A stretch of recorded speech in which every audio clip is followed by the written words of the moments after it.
Hello everybody, Patrick Glenn Nichols, Muscle Car Barn Finds, and today I'm down here in Florida.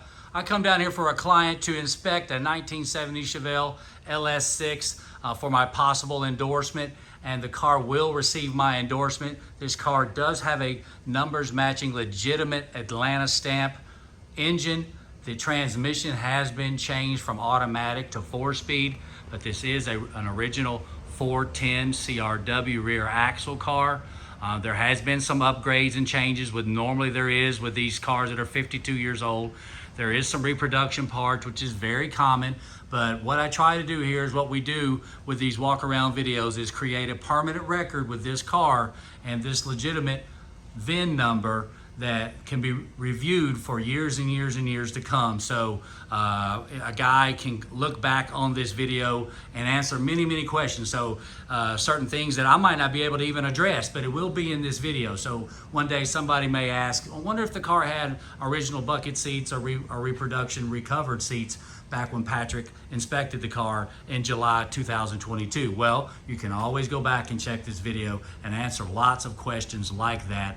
The video just tells the story way better than a written report, in my opinion. So that's what I do, is these videos, and I publish them for thousands of people to see for years to come and create a public record and endorse this 1970 Chevelle Atlanta built LS6 the third week of April, Atlanta, Georgia. So we'll go around. Normally I start with the car down and go up, or this time we're going to start with the car up and go down. So we're going to start with the undercarriage and show you some things that are really nice about the car and point out some stuff that, you know, guys like to learn all along the way.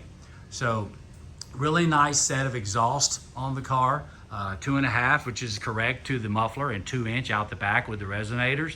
That's definitely correct.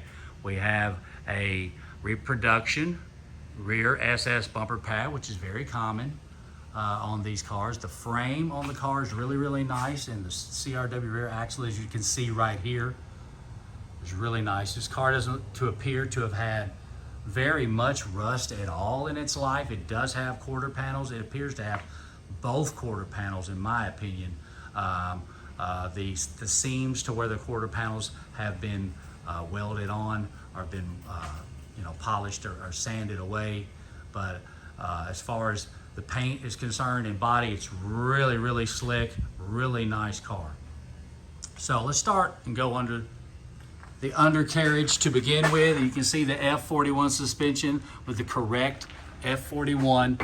You know, the replacements are not like these. The welded tabs are a little different, and they have some provisions that are not assembly line, whereas this car carries the assembly line version. Same with the sway bar. We have what looks like to be the 00 F41 springs. This car has a F, which would be June 2nd of 1969 casting date, and then a pretty big gap for a February 24th CRW 410 rear axle. Car was born in automatic. Now it has a replacement Muncie transmission. You can see the U-joints are altered and are not correct for the 454 correct Z15 drive shaft. This car would have had a green and orange automatic stripe drive shaft from the factory. But I want you to focus on the frame and how nice it is. You can see under the bottom they left the red oxide primer, which would be correct for an Arlington, Texas car. But this is an Atlanta car, but it does really look good. And I know a lot of people really like the Arlington, Texas cars where they can see that red oxide primer shining through underneath on some of those cars. So it does look really cool, but technically it's not correct on an Atlanta car. It doesn't hurt the value at all. It's just a little piece of knowledge or a little tidbit that we like to talk about and share. You see the dual gas line, which has been replaced with brand new, appears to be stainless fuel lines. It should have a dual 768 fuel line with a return line on an April built Atlanta car LS6. If you want to focus on this transmission crossmember, you can see there's no provision for the Muncie shifter for a manual transmission. So this car still retains its automatic transmission crossmember. And it did get the 621 bell housing. And I believe it's a 1325 case in this car. Of course, it really doesn't really matter too much when we were talking about the car was a CY Turbo 400 6-bolt torque converter automatic transmission from the factory. It does still retain, I don't think you could probably see it, but the factory automatic steering column is still in the car, and there is some dents and dings in the oil pan, which is very common on a 52-year-old car. This side does not retain the original 701 brake caliper, but this side does, the 700, the left. So it retains one of the original brake calipers. And we'll focus a little bit more up front. The 105DD power steering pulley, the 291AB correct deep groove crank pulley, and the 060AP all still intact, and the smog, the 458DA. Car does have smog. If you notice, the front radiator support has been changed. This car was a 410 car. It still carries the XP with the D April dated radiator is in this car, but they plugged off the automatic provision. So it has the original radiator is still in the car from when it was a heavy duty cooling automatic car. You focus on those screws, you know, to the radiator shroud, that is incorrect. There should be 2 clips that fasten to the radiator support, and then the radiator shroud slides into the clip itself. It has a 772 fan on here, although I own a car that had a factory assembly line 772 fan installed from the factory. Technically, it's not deemed correct, although there has been LS6s that have been found that have been born with a 772 fan. So I think that's about all we're going to address under here. Again, I try to view as much as I can under here because you just never know what I will catch, that a person may want to see something later on, years from now, and the video will answer that question. So that is the big reason why I try to thoroughly shoot these cars. Okay, so let's move on out now and let the car down and address some of the car as far as the interior and engine compartment. And do so and hold the camera at the same time. Maybe. Okay.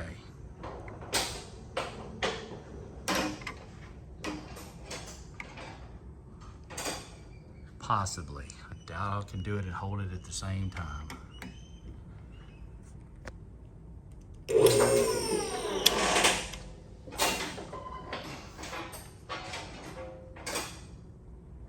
Just a second here. See if I can tell you what I'm going to do. I did this before in the past, and I'm going to do it now. I'm going to set the phone down.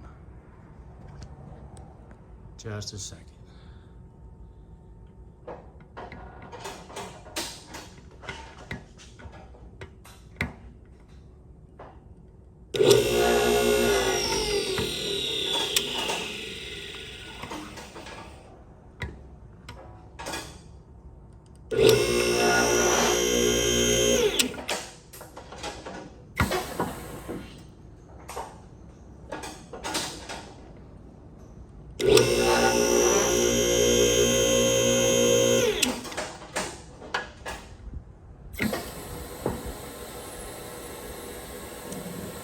Okay, was a little bit stiff on the lever,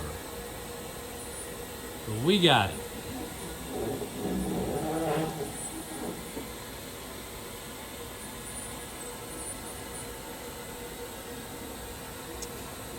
They explained to me this lever was a little bit tricky to get out of its catch spot, and it was.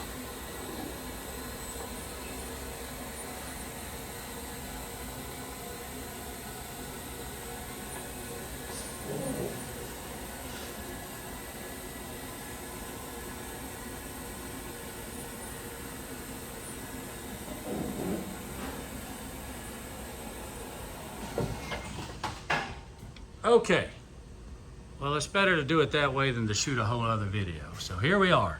Again, beautiful black cherry code 78 upper and lower cowl induction, Tach engages, automatic car. So let's address the interior at this point. You can see the high 6500 redline tachometer. The NK1 steering wheel was changed. There is a build sheet with this car, and the engine stamp that is with the car in the car, which I stated earlier, is a correct stamp. We got a reproduction, pretty much total interior, other than the dash is correct. Got AM FM, which is stated, which is an add-on, and we have some new seat belts, which the actual male end has been changed. It's not the factory style. One really cool part of this car is it has the glass it's beautiful and was replaced with dated glass with correct markings. So that's really an added plus for a car. I don't know if you can see that or not, but all around the car, it has the correct markings for this car. Now, I will raise the hood, address some features under here.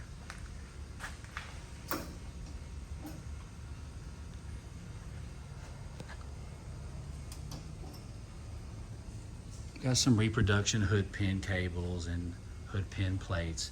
I think we've been over this before. On a hood pin correct plate, it's about an 1/8 inch or a little bit more hole. It's not as tight as on a reproduction. The reproduction has a tighter hole around the hood pin stud. And we have, of course, new replacement headlights where no T3s. So let's see if I can get this hood open by myself, holding a camera.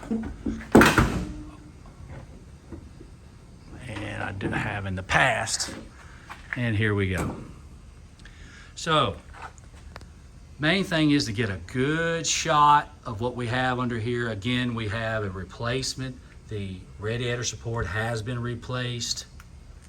I'll give you a shot of the XP radiator that does reside and the D date, and then the provision for the automatic cooling lines is there.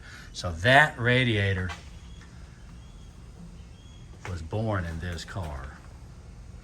We got metal inner fenders. We got the incorrect alternator bracket, but we do have authentic pulleys throughout. A reproduction air cleaner, a 4492 automatic carb, so I'm gonna say that lasted with the car. The correct 837 alternator does reside with this car and goes with it. The one that is on here now, of course, is not the 837, the correct 837, and along with the original power brake booster, which this is a replacement. The original power brake booster also goes with the car. So again, to dress things like we normally do, you know, so every car is different, but they all a lot of times have the same mistakes or the same reproduction catalog stuff, which, you know, the owner to this car or the potential purchaser would like to take this car and start like we all do and start replacing some of this stuff and having a good time and understanding the game, you know. That's part of the fun. So, you know, we got an incorrect washer jar. We've got some incorrect stuff. We got an incorrect driver's side 879 exhaust manifold. That's not the correct 879. Does look like we have an 811 water pump, which is nice. And we also have the correct timing chain cover for the 8-inch balancer, the authentic piece. So we got an early style hood and a replacement solenoid and a few other things. But again, photos of this car will be posted on my social media once I endorse a car like this that can be reviewed in the future. Great looking car. The wheels, 2 of the wheels are dated to the car, and then the other 2 are not. One of them is off of an Oldsmobile. Just to also correct the provisions for the U14 Tach engaged tack wire is in the firewall, along with the 2 provisions side by side and diagonal provisions for the automatic transmission kick down switch, along with the cowl induction, which normally are in a diagonal in close proximity to one another. That is also present on this car, which matches the build sheet. So now let's check out the cowl tag, which is a normal thing that we do, and get a little rundown real quick. So there we are, 13637. We can focus here. We got the A for the Atlanta, and the 40711 is on the build sheet as well for the body number. The car does show up with 756 bucket seat trim, the window trim, the B80, the B90, which we've been over many times, the 7878, which is the really desirable black cherry upper and lower. Of course, the car did come with cowl induction and white stripes. The 3rd week of April 04C, and then 306293 is in box 24 of this build sheet, along with the 250038, which is the combination of box 8 and box 24, which we've been over many times on an Atlanta built 70 Chevelle build sheet. So one more time, we'll go all the way around the car. Does have an incorrect mirror here on this side. That's not the correct bullet for the 70 model. Something else the owner will do. The chrome piping that's at the bottom of the bucket seat, that is correct. That can be removed. So there's lots of little things the individual can do. The manufactured by GM door VIN decal does exist with this car. It has a reproduction in the door now. But the original tag, VIN tag, manufactured by GM sticker tag, does reside with this car. So go back around here, show you the back side of the car now with the car down. Good looking car, really solid car, runs good too. I was fortunate enough to take a drive with this car, and really good time. Got some nice floor mats, a nice spare tire and wheel, which is, we did not date that wheel, which we might do that later on. Of course, we got some incorrect, a sticker, which the original was paper on the positraction decal. And you can see, like I spoke to you before, where the body line welding spot welds have been ground away on the quarter panel on both sides. So go around it this way, show you down the passenger side, and then we will close the video. And the car needs some deep center caps. Another thing is pretty impressive, the weather stripping, they did use the correct style. A lot of times restored cars will have the ugly flat chrome style weather stripping. And one more time or two shot of the interior.